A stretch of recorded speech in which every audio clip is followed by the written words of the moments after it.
Welcome to the Learning Pines YouTube. We hope this video helps. Gather 2 cups shredded chicken, 2 cups shredded cheese, 12 corn tortillas, 1 can 28 Oz Las Palmas sauce, and 1 small onion for flavor. Drain sauce into a bowl and reserve 1 cup for topping while keeping the rest warm in a saucepan on low heat. Warm tortillas 30 seconds per side to make them pliable, then stack on a plate covered with a clean towel. Preheat oven to 350 degrees F. And lightly oil a 9x 13-inch baking dish so enchiladas do not stick during baking. Dip each tortilla briefly in warm Las Palmas sauce to coat both sides.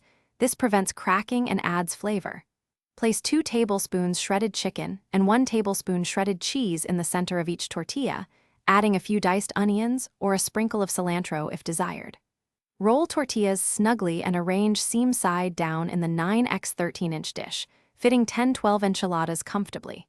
When the dish is full, pour the reserved 1 cup sauce evenly across the top, and sprinkle the remaining 1 cup cheese in an even layer for consistent melting. Bake the assembled enchiladas uncovered at 350 degrees F for 20-25 minutes until the cheese is melted and the Las Palmas sauce is bubbling at the edges. If you prefer a brown top, switch to broil for 1-2 minutes while watching closely to avoid burning. Let the enchiladas rest 5 minutes before serving so they set and you avoid burned mouths.